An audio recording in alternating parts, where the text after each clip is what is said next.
All right, so I'm going to show you how to make Swiss chard. This stuff is not the stuff I grew in the garden. This is the stuff that I got at the grocery store.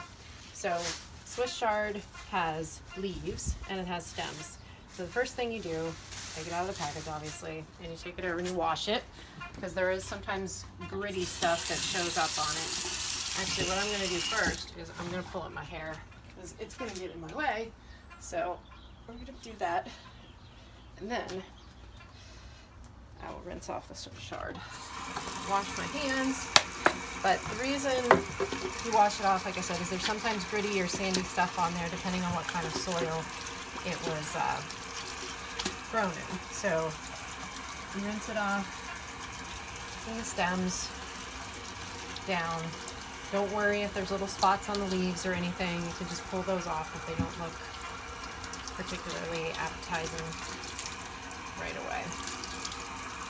So once they're rinsed off, you bring them over to your cutting board and you have a bowl set aside so that you can pull off the leaves and have the stems separate so that you can chop them. So leaves go in here. Like I said, if there's any part of the leaf that doesn't look as good, just pull it off and throw it away. But keep the stems. You're not throwing away the stems, you're just pulling the leaves off the stems to begin with. So you pull these all off. You don't have to get every single little piece of it. If you get a stringy part, throw that away. It's not as good. I mean, you can eat it, but it's just not, the texture is not as good as the rest of it. If it's really tiny one like this, it's a little bit harder to pull the leaf off. Not critical, again, to get every single part off, but the reason you're separating these is because the stems do not cook as fast as the leaves do. So you want to have the stems separate so you can chop those up and cook them first. So then once you've got all of the leaves or most of the leaves off, there's another one that doesn't look as healthy, then you grab a knife. Ooh, not that one. That is way too big. And you take your stems and take a look at the bottom of them. And if there's anything brown on them, you want to chop that off just so you have a nice clean spot there and get rid of those. So getting rid of that part, any stringy stuff, get rid of those too. And then you'll cut these into, oh, I don't know, about 1/2 inch pieces or so. It doesn't have to be exact. Just make sure that they're small enough that they'll fit in your mouth easily in one bite. You don't want to have to cut them apart at the table. And again, I don't like the parts that get a little bit stringy on the end, so I get rid of those. Then you put that in your bowl as well. Now you do have to chop up the leaves, kind of coarsely chop them. They don't have to be tiny, but again, they should be able to fit on your fork. So I'm making cuts probably 1 inch apart, and I'm just holding on to the back of them so that you've got those. So that's the first step. Pause. And then the next thing I do is grab a shallot. A shallot is sort of like an onion, but it's not as strong. This is a really big shallot. Some of them at the store are not nearly that big, and we don't need all of this for that small amount of chard that's there. So you cut your ends off, peel it. Now, normally when you're chopping an onion, you're better off leaving the end piece on so that the root system holds it in place and it's easier to chop. In this case, I kind of like the nice circles that you get, so I don't do that here. I chop off both ends and then I just make small, thin slices. I don't know, maybe a 6 little slices off of the end of the shallot.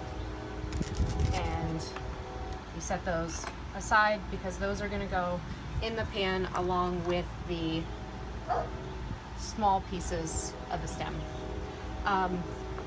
And then you take garlic. This is a small knife. I should be using a bigger knife. You see, you just pop that on there. You can peel the garlic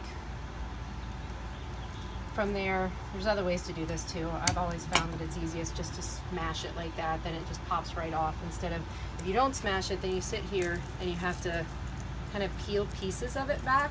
And you can see it, you can do it, but it takes a lot longer. It sticks to your fingers, and it just is generally more complicated than if you just take the garlic, lay it down, make sure your knife is flat, obviously, so you're not cutting yourself. It makes it generally easier to peel. So once you have your garlic peeled, then you want to take, if the ends are really dry, like this one is, then you don't want to use the ends. If it's a new piece of garlic, it doesn't really matter as much. So you make some small slices there and just mince your garlic. And you're going to do that with each of these. See, this end isn't that bad, so I'm just going to make one cut the whole way down through and just chop these. That one has a little piece on the edge. It was already starting to break down. Again, just cut it off. It's not going to hurt anything. You could eat it, but it's a little bit hard. So, and one last one here. Again, just some small pieces. The smaller you cut the pieces of garlic, the stronger the flavor of the garlic is. So some of you may have had roasted garlic before. When it's in big, large pieces like that, it's actually not as strong of a flavor as when it's cut up. And also, if you cut the garlic ahead of time and give it a little bit of time to oxidize like that, the flavor of it gets a little bit more powerful that way too. The other thing I do is I take a lemon. If you roll it, it breaks open the insides a little bit more. Cut it in half. I have that ready. And if you want, you can pick the seeds out ahead of time, or you can just strain it through your hand when you squeeze it on. You're going to squeeze that on at the end.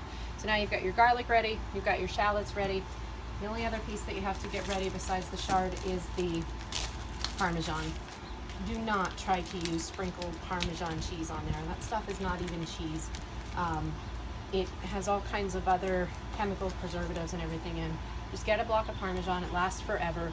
Use a grater of some sort, and I don't measure this stuff. There's maybe a half a cup of it. It's fluffy. It kind of goes down. So you can put a bunch of it on. Makes it yummy. Adds lots of nice salty flavor to it. So that's probably good right there. And then what you do, you come over, turn on your pan. It's outside, I can't see anything. I have to make sure it's hot. It's on. What I'm going to do is throw in olive oil.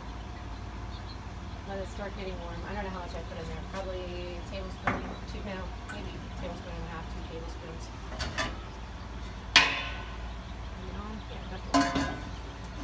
Let that get a little bit warm. And then the first thing you're going to do is put in your shallots. And then you'll grab your chard. And again, you're trying to keep the leaves and the stems separate. So you want to put your stems in, but leave most of the leaves in the bowl, because you're going to put them in last. You can put the garlic in at the same time.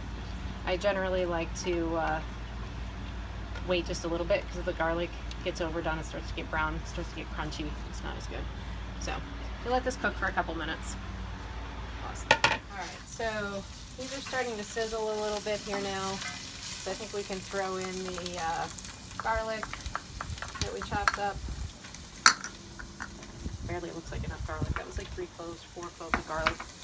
You can use as much as you want to. I like garlic, so I normally would have put more than that. That's all I brought outside for right now. Put some either sea salt or kosher salt on it. Again, I don't know how much. Just grind some on there till it looks decent. And then some fresh ground black pepper. By this point, your shallots and your stems are starting to soften. They don't have to be completely cooked, because you're going to put the leaves in there too and give them a little bit more time, but you want to make sure that they're nice and soft. This piece still feels a little bit hard, so it needs a little bit more time yet. And then basically what you do is you throw your leaves in, you put a little lemon juice on. If you want, you can throw a little white wine in there, a little chicken broth, and just wait until the leaves are wilted, and that's pretty much it. So let's throw these in now. It'll look like a whole lot when you first put it in there. Don't worry, they cook down. You're not going to have a ton of greens for dinner. So if you've picked all the seeds out, you can just squeeze it in. I usually squeeze it over my hand. That way I can catch any seeds like that one that are coming through. A half a lemon is plenty for that. And stir that around. If you want it to cook even faster, you can put a lid on it. It'll steam, wilt them down. I'm not in any hurry, and it's hot out here anyway. I think it's almost 90 degrees outside today, so it's not like it's going to get cold without a lid on it. I'm going to grab a little bit of wine to put on there.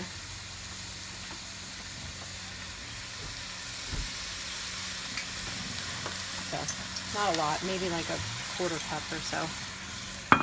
More for me.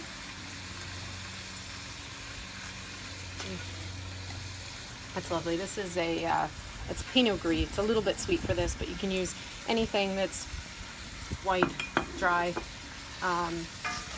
When you think, I think usually I put in Sauvignon Blanc, even Chardonnay will work. Doesn't matter. It's going to cook down. It really doesn't give that much flavor. So once this has cooked down and it looks wilty, then that's it. You're done.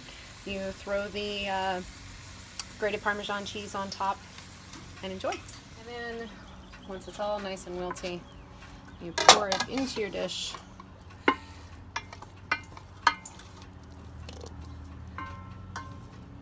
Get all of that goodness off the bottom of the pan.